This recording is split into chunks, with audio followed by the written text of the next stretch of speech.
मसाजोगचे मयत सरपंच संतोष देशमुख यांच्या हत्याकांडाला आज 22 दिवस पूर्ण होत आहेत. याच हत्याकांडातील दररोज जे आहे ते नवनवीन अपडेट जे आहेत ते आपल्या समोर येतात, प्रसार माध्यमांसमोर येतात. एकंदरीत पाहायला गेलं तर आपण बघू शकतो, की बीडमध्ये सी-आय-डीने जवळपास 4 दिवसापासून जे आहे ते बीड शहर पोलीस ठाण्यामध्ये ठाण मांडलेला आहे. तो ठोकून आहे. आणि या सी-आय-डीच्या तपासामधून नवनवीन खुलासे जे आहेत ते समोर येताना पाहायला मिळत आहेत. सी-आय-डी कडनं जवळपास 150हून अधिक लोकांची तपासणी करण्यात आली. मात्र या तपासामध्ये एक नवीन अपडेट समोर आलेले आहे. ज्यामध्ये मयत सरपंच संतोष देशमुख यांचं अपहरण झालं. त्यांची गाडी जी आहे काळ्या रंगाची स्कॉर्पिओ आहे.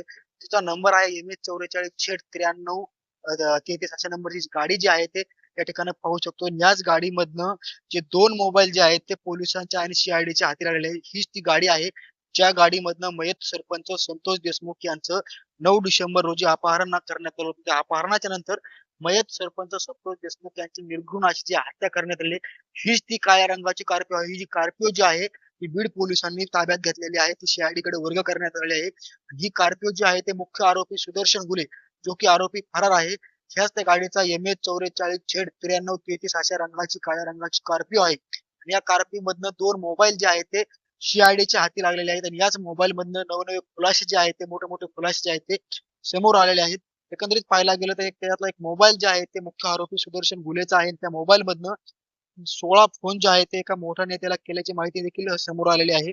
मात्र त्याचबरोबर 4 व्हिडिओ कॉल देखील केल्याची माहिती जी आहे ती सी कडनं समोर येताना पाहायला मिळते. त्याचबरोबर 4 व्हिडिओ असतील किंवा 4 व्हिडिओ कॉल असतील, ज्यावेळेस संतोष देशमुख यांना मारहाण करण्यात आली. याच मारहाणीच्या दरम्यान जवळपास 16 फोन आणि काही व्हिडिओ कॉल, काही व्हिडिओ देखील त्या मोबाईलमधनं समोर आलेले आहेत किंवा तपासामधनं समोर आलेले आहेत. मात्र असं जरी असलं, तपासाला वेग येताना पाहायला मिळतोय.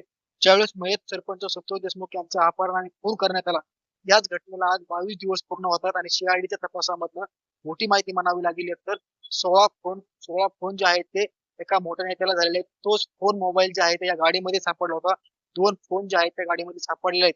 हेच फोन आता सी ताब्यात घेऊन सखोल चौकशी अशी जी आहे ते कडनं करण्यात त्यांना पाहायला मिळते. मात्र असं जरी असलं तर 16 फोन कोणत्या नेत्याला केले, व्हिडिओ कॉल कोणाला करून दाखवले, ज्या मोबाईल मधले व्हिडिओ आहेत ते व्हिडिओ देखील आता समोर येणार आहेत. आपण बघू शकतो की सुरुवातीपासून सुरेश धस यांनी जे सभागृहामध्ये म्हटलं होतं की व्हिडिओ कॉल करून दाखवले, काही व्हिडिओ आहेत, हे व्हिडिओ देखील समोर आले पाहिजेत. त्या व्हिडिओमध्ये कोण आहे, व्हिडिओ कॉल कोणाला करून दाखवले, ते फोन कोणाला केलेले हे देखील समोर येणार आहे. असं जरी असलं तरी कालच्या तपासामधनं जे की सी-आय-डीने 2 फोन ताब्यात घेतलेले ते फोन जे आहेत ते एक फोन सुदर्शन गुलेचा आहे आणि दुसरा फोन जे दुसऱ्या आरोपीचा आहे. मात्र या फोन मधनं नवीन नवीन माहिती जी आहे ते आता समोर येताना पाहायला मिळते.